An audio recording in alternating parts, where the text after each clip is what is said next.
دیکھیں اس کا جو 19ویں ترمیم ہوئی تھی اس وقت justice Iftikhar Chaudhry Supreme Court of Pakistan کے چیف جسٹس سے، اور ایک طویل جو ہے وہ روڈ جو ہے احتجاج کے بعد جو ہے وہ واپس آئے تھے، اور اس کے بعد پھر انہوں نے ایک جسے کہتے ہیں کہ تھریٹ کر کے، اس وقت کی گورنمنٹ پیپلز پارٹی کی تھی، جو اس سے جو ہے وہ اس کو 19ویں ترمیم جو ہے پاس کروائی، 19ویں، اور اب جو ہے وہ 26ویں ترمیم پاس ہوئی ہے۔ اس میں جو امپورٹنٹ چیز ہے، 19ویں ترمیم جس وقت پاس ہوئی تھی تو ایک اہم ادارے کی یعنی کہ اسٹیبلشمنٹ کی سپورٹ جو ہے وہ اس ٹائم عدلیہ کو حاصل تھی، تو اس لیے عدلیہ اس وقت یہ کروانے میں کامیاب ہو گئی تھی۔ اس وقت جو 26ویں آئینی ترمیم ہے، اس میں یقینی طور پہ جو ہے اسٹیبلشمنٹ کی سپورٹ جو ہے وہ پارلیمنٹ کو ہے، جس کے بعد یہ دوبارہ اختیار جو ہے وہ پارلیمنٹ کے پاس آ گیا، تو پارلیمنٹ کی جو سپرمیسی ہے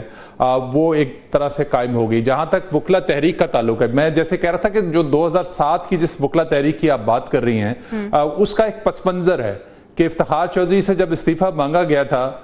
تو اس وقت کے جو ڈی جی آئی تھے اشفاق پرویز کیانی، انہوں نے خاص طور پر ان کو کہا تھا، افتخار چودھری کو، جنرل مشرف سے ملاقات سے پہلے ایک کمرے کے اندر 3 انٹیلیجنس سربراہ تھے، اس میں جنرل اشفاق پرویز کیانی موجود تھے، اور انہوں نے اس وقت سرگوشی کی تھی افتخار چودھری کو کہ وہ ریزائن نہ دیں۔ ایک ڈکٹیٹر موجود تھا ملک کے اندر، اور اس کے پاس صدر مملکت کے بھی اختیار تھے، لیکن اس کے باوجود افتخار چودھری جو ہے انہوں نے ریزائن نہیں کیا، اور اس کے بعد ایک وکلا تحریک شروع ہوئی جس کو یقینی طور پر سپورٹ اس وقت کی اسٹیبلشمنٹ کی تھی۔ سپورٹ کا ڈیفرنس آپ کو نظر آ رہا ہے۔ سنا آپ کس طرح سے دیکھ رہی ہیں؟ آپ کو لگ رہا ہے کہ سپورٹ کسی اور جانب تھی، اب سپورٹ کسی اور جانب ہے، تو جھکاؤ اور قبولیت مقبولیت کا جو کھیل ہے یہ ابھی بھی ہم دیکھیں گے کہ رہے گا ویسے ہی؟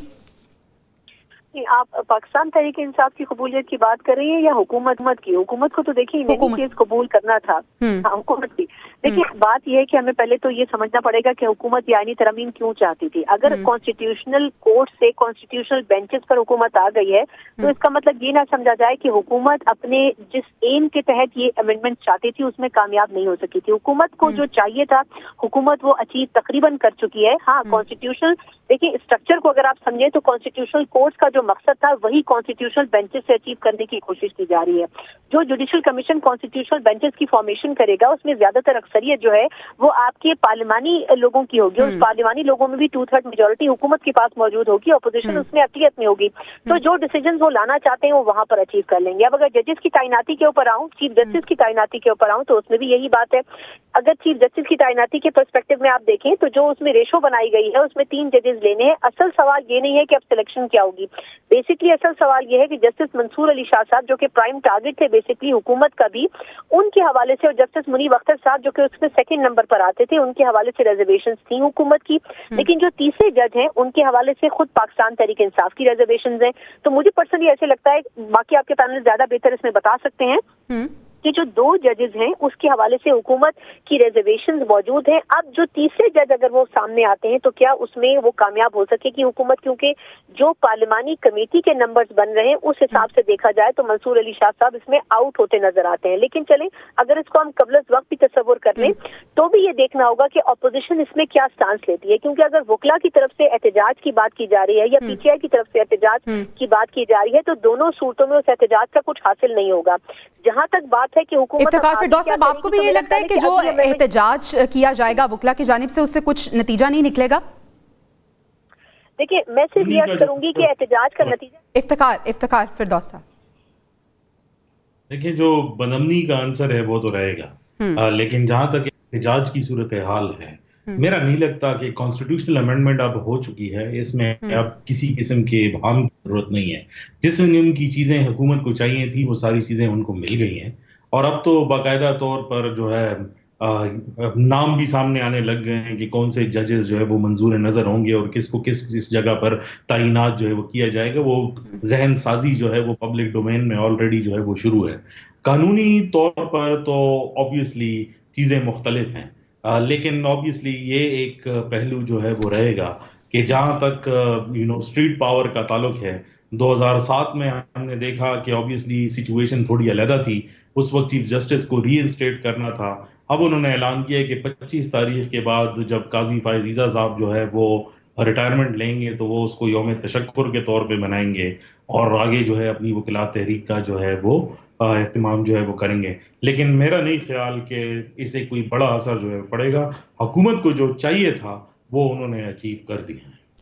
ٹھیک ہے، آپ کو لگتا ہے کہ حکومت کو جو چاہیے تھا وہ اس نے اچیو کر لیا. عادل صاحب، اب بات یہ بھی ہے کہ قاضی فائز عیسیٰ صاحب نے 3 سینئر ترین جج کے نام دینے ہیں. وقت اب کم رہ گیا ہے، 22 اکتوبر رات 12 بجے تک یہ 3 نام ان کی جانب سے منظر عام پر آئیں گے. آپ کو لگتا ہے کہ یہ 3 نام ان کی جانب سے وقت پہ دے دیے جائیں گے؟ دیکھیں، وہ تو ایک اوپن سیکرٹ ہے کہ 3 جو سینئر جج ہیں، جسٹس منصور علی شاہ، منیب اختر اور جسٹس یحییٰ فریدی، اور یہ بھی ہے اب مسئلہ جو ہے وہ چیف جسٹس کی تقرری کا نہیں ہے. اب چیف جسٹس اگر جو بھی آ جائے، ان تینوں میں سے جس کو مرضی چیف جسٹس بنا دیں، اس کے پاس وہ جو اختیارات آئینی عدالت کے آئینی بینچ کے پاس ہوں گے، وہ سب سے امپورٹنٹ چیز ہے. اور سب سے امپورٹنٹ چیز یہ ہے کہ اس بینچ کو جو ہے وہ کون ہیڈ کرے گا، سینئر ترین جج جو ہے. تو بہت ساری، جیسے آج ایک کیس کے دوران جسٹس عائشہ نے جو ہے وہ ریمارکس دیے کہ آپ جانے اور آپ کی جو ہے وہ آئینی عدالت جانے، آئینی بینچ جانے. تو اندر عدلیہ کے اندر ایک کھچڑی تو ضرور ہے، لیکن اس کا فائدہ نہیں ہے. اب چیف جسٹس جس کو مرضی بنا دے، اس نے تو روٹین کے کیسز نمٹانے ہیں. جتنے آئینی کیسز ہیں جس سے حکومت کے اوپر ڈائریکٹلی ایفیکٹ ہوتا ہے، وہ بینچ بہت امپورٹنٹ ہے. اس بینچ کی تقرری میں جو جج جو حکومت کا اور ان کے صحافی ان کی جو دیگر اتحادی ہیں، ان کا جو رول ہے وہ بہت امپورٹنٹ ہے کہ وہ کس طرح سے سلیکشن کرتے ہیں، کس طرح سے چاروں صوبوں سے جج کی سلیکشن کر کے ایک سینئر جسٹس امین الدین جو ہے وہ، اگر یہ 3 جج ادھر آ جائیں گے تو جسٹس امین الدین وہاں جو چوتھے 5ویں نمبر پہ ہیں وہ سینئر ترین جج ہو جائیں گے، جن کے بارے میں ایک رائے جاتی ہے کہ وہ جسٹس قاضی فائز عیسیٰ کی طرف ان کا رجحان زیادہ ہے ان کی. تو ہو سکتا ہے کہ جو نئے آئینی بینچ بننے جا رہا ہو اس میں بطور سینئر ترین جج وہ اس بینچ کا حصہ ہوں. تو سارے جو کیسز ہیں جو آئین سے ریلیٹڈ ہیں یا حکومت کو 184 کے استعمال کے حوالے سے جو ماضی میں حکومت کو مشکلات رہی ہیں، جن اس ایک 52B جو صدر کے پاس اختیار تھا، جس کی وجہ سے 2 حکومتیں جو ہے وہ گھر گئیں. اب اس کے بعد عدلیہ نے 184(3) کے تحت جو ہے چیف اپنا پرائم منسٹرز کو گھر بھیجنا شروع کر دیا. تو وہ اختیار جو ہے ایک مخصوص بینچ کے پاس چلا جائے گا. یہ امپورٹنٹ ہے کہ اس بینچ میں کون کون سے ججز ہوں گے اور اس کے لیے جو چیزیں ہیں وہ زیادہ امپورٹنٹ ہوں گی. ٹھیک ہے، یعنی یہ بینچ بہت زیادہ اہمیت اختیار کر گیا ہے. افتخار صاحب، آپ کو بھی ایسا ہی لگتا ہے کہ بینچ کی نہ صرف بہت زیادہ اہمیت ہو گئی ہے بلکہ بینچ پہ اب بہت بڑی ذمہ داری بھی عائد ہوتی ہے؟ تمام تر نظریں اب اس بینچ پہ ہی ہوں گی.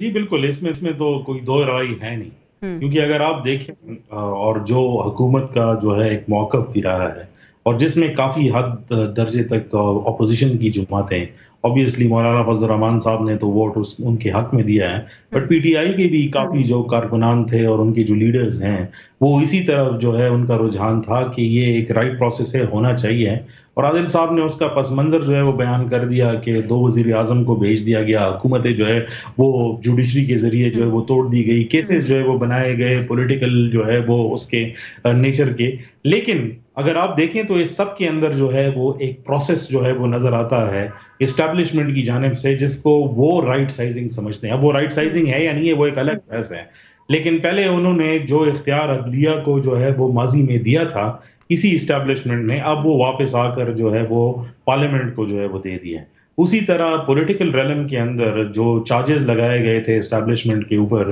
کہ انہوں نے ایک مخصوص پارٹی کو جو ہے وہ اپنے منظور نظر جو ہے وہ رکھا اور ان کو جو ہے وہ اقتدار میں لے کر آئے، تو اب ان سے لے کر جو ہے وہ باقی دیگر پارٹیز کے اندر جو ہے وہ تقسیم کرنے کا جو ہے وہ عمل جو ہے وہ شروع ہے. تو جو 2 میجر چیلنجز تھے سامنے اور جو الزامات تھے اسٹیبلشمنٹ پر، وہ اس کو ایک لیول پلینگ فیلڈ کا جو لفظ کافی عرصے تک دوبارہ استعمال نہیں ہوا، لیکن یہی لفظ استعمال ہوتا آ رہا تھا جب سے جو ہے یہ پی ڈی ایم کی حکومت اور اس کے بعد والا جو بیانیہ چل رہا ہے. تو کافی حد درجے تک وہ لیول پلینگ فیلڈ اسٹیبلش ہو چکا ہے. اب دیکھنا یہ ہے کہ اس میں جو ریڈیکل ایلیمنٹس ہیں جو کنٹرول میں نہیں آتے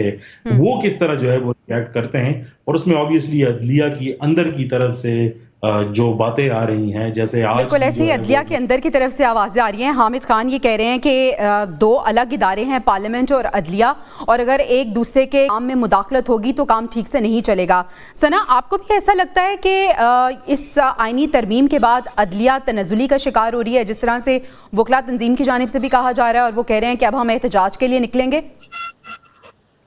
دیکھیں جویریہ، اس کے دو پہلو ہیں. ایک تو پہلے یہ دیکھ لیں کہ کیا واقعی عدلیہ کو اس سے نقصان پہنچے گا یا نہیں. اگر میں کیسز کے برڈن کی بات کروں، جو کہ بیسکلی حکومت کا آرگیومنٹ ہے کہ کیونکہ کیسز بہت زیادہ ہیں اور کانسٹیٹیوشنل کیسز کی وجہ سے جو کورٹس ہیں وہ بزی رہتی ہیں، تو پھر میرا سوال یہ ہے کہ سپریم کورٹ میں آخر 17 ججز کیوں ہیں، 23 کیوں نہیں کیے گئے ابھی تک؟ جس طرح انڈیا میں 34 ججز موجود ہیں، ہمیں نمبر بڑھانے میں کیا تکلیف ہے؟ پھر یہ کہ ہائی کورٹ میں جو آپ کے پاس اسپیسز موجود ہیں ان کو کیوں آپ آکوپائی نہیں کر رہے؟ کیوں آپ کے پاس 50,000 کے قریب کیسز جو ہیں وہ ابھی تک پینڈنگ پڑے ہوئے ہیں؟ تو پہلے تو یہ کہ آپ نے اگر پینڈنگ کیسز کو ختم کرنا ہے تو پہلے ججز کی تعداد لوور کورٹس میں، ہائی کورٹس میں اور سپریم کورٹ میں بڑھائی جائے. اچھا، اس کے بعد اگر ہم اس کو درست مان لیں تو پھر یہ بھی کرائیٹیریا اس میں ایک کچھ پہلو اچھے بھی ہیں، کچھ پہلو اس میں منفی بھی ہیں. پہلے یہ ہوتا تھا کہ 1 سال تک پیٹیشن نہیں لگائی جاتی تھی. میں تازہ مثال دیتی ہوں، آرٹیکل 63 کی جو اپلیکیشن تھی 1.5 سال سے موجود تھی تقریباً، یا 7 سال سے موجود تھی پینڈنگ میں. نظر ثانی کی اپیل کی گئی تھی، وہ نظر ثانی کی اپیل ابھی سنی گئی کیونکہ فلور کراسنگ کی راہ آپ نے ہموار کی، ہارس ٹریڈنگ کی راہ آپ نے ہموار کی. جو 3 سے 4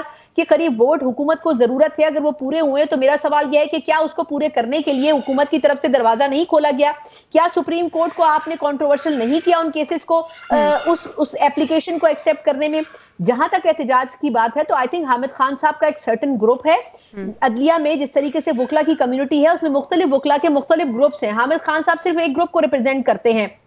اگر وہ احتجاج کی بات کر رہے ہیں تو وہ ایک سرٹن گروپ ہی کر سکتا ہے. عابد زبیری صاحب کا بھی اسی قسم کا سٹانس رہا جو کہ سابق صدر سپریم کورٹ بار ہیں، لیکن پوری عدلیہ کو وہ ریپرزینٹ نہیں کر رہے ہیں. دوسری جہاں تک بات ہے ججز کی، تو آئی تھنک یہ چیز پہلے کنوے کرنے کی کوشش کی گئی تھی، لیکن اس کے بعد ہم نے دیکھا کہ ایک دم مخصوص نشستوں کے حوالے سے تفصیلی فیصلہ آیا. تو یہ تمام چیزیں ایک دوسرے کے ساتھ انٹر کنیکٹڈ ہیں. اب یہ دیکھنا ہوگا کہ عدلیہ کا جو ایک نیا چہرہ، ایک نیا پرسیپشن اب سامنے آ رہا ہے، کیا وہ اس کو ڈائجسٹ کرے گی یا نہیں کرے گی. لیکن اگر ہم یہ سوچ رہے ہیں کہ اس حوالے سے ریویوز کے لیے اور مختلف خاصوں کی صورت میں کوئی کورٹس میں نہیں جائے گا، تو ایسا نہیں ہے. ایک لمبی فہرست ہے اور کورٹس میں لوگ جاتے رہیں گے، لیکن ایونچولی جو چیز قانون اور آئین کا حصہ بن چکی ہے اس کو شاید اب تبدیل نہیں کیا جا سکے. اس سے پہلے آنے والی جتنی بھی ترامیم پاکستان کے آئین کا حصہ رہی ہیں، ان ترامیم میں اگر امینڈمنٹس کی گئی تو وہ کورٹس میں نہیں کی گئی، وہ امینڈمنٹس پارلیمنٹ کے اندر ہی ہوئی ہیں. اگر تو اس میں کوئی تبدیلی ہوگی تو وہ پارلیمنٹ کے اندر ہی ہو سکتی ہے. جو ہونا تھا اب وہ ہو چکا ہے، اس کے اوپر اب سوائے مرثیہ پڑھنے کے اور کچھ نہیں کیا جا سکتا ہے.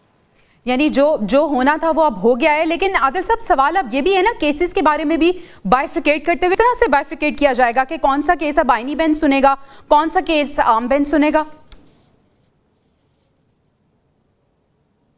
دیکھیں، یہ آج ایک کیس کے دوران جو ہے وہ معاملہ ہوا، جیسے قاضی فائز عیسیٰ جو ہیں وہ ایک ریویو سن رہے تھے جو ان کی تحریک انصاف کا تھا. اس میں تحریک انصاف نے خود اس چیز کی پلی لی کہ چونکہ یہ آئینی میٹر ہے تو آپ اس کو نہیں سن سکتے. تو اس پر قاضی فائز عیسیٰ نے جو جواب دیا وہ تو ان کا تو کہنا تھا کہ جی میں نہیں جانتا کہ کوئی آئینی ترمیم ہوئی ہے یا نہیں ہوئی ہے، اور انہوں نے اس کو ڈسمس کر دیا، مسترد کر دی ان کی درخواست جو ریویو کی تھی. اب اس کے بعد ایک اور کیس کے اندر یہی مسئلہ پیدا ہوا کہ اس کے اندر سوال یہ اٹھا کہ یہ آئینی معاملہ ہے کہ آئین کے کس آرٹیکل کا، جہاں پہ بھی آئین آئے گا کیا ہر کیس جو ہے جو آئین سے ریلیٹڈ ہوگا وہ جو ہے آئینی بینچ کے پاس جائے گا. تو سارا کا سارا برڈن لوگ اپنے کیسز کو التوا کا شکار کرنے کے لیے یہ پوائنٹس اٹھاتے رہیں گے. اور جیسے آج منصور علی شاہ نے کہا کہ ابھی تو ہمیں بھی ٹائم لگے گا اس سارے معاملے کو سمجھنے کے لیے کہ کون سا کیس جو ہے وہ سپریم کورٹ کا بقایا جو بینچ ہے وہ سنے گا اور کون سا کیس جو ہے وہ آئینی بینچ کے پاس ریفر ہوگا. تو آئین پاکستان جو ہے وہ بہت ساری جگہ پہ جو ہے اس کا اثرات ہوتے ہیں، اس سے چیزیں انٹر لنک ہیں ہر چیز. تو اگر ہر چیز کا جواز بنا کر اگر کیونکہ ایک پارٹی دوسری پارٹی کے خلاف معاملے کو ڈیلے میں لے کے جانے کی کوشش کرے گی تو یہ ایک کنٹروورشل جو ہے وہ صورتحال جو ڈیولپ ہو جائے گی سپریم کورٹ کے اندر، اور بہت سارے کیسز بجائے اس کے کہ وہ حل ہوں وہ التوا کی طرف جائیں گے کہ یہ کنفیوژن رہے گی کہ کیا یہ آئین کے مطابق یہ نارمل سپریم کورٹ اس کو جو ہے وہ سنے گی یا جو آئینی معاملہ ہے اس کو جو ہے آئینی بینچ جو ہے وہ ایڈریس کرے گا. تو یہ ایک کنفیوژن اب ہمیں آنے والے دنوں کے اندر بہت سارے کیسز کے اندر نظر آئے گی. دوسری سب سے امپورٹنٹ چیز یہ ہے کہ جو اس وقت وکلا تحریک کی بات ہو رہی ہے, دیکھیں جو سپریم کورٹ آف پاکستان ہے, اس جو سپریم کورٹ بار ہے اس کے اوپر انفلوئنس جو ہے حکومت کا ہے,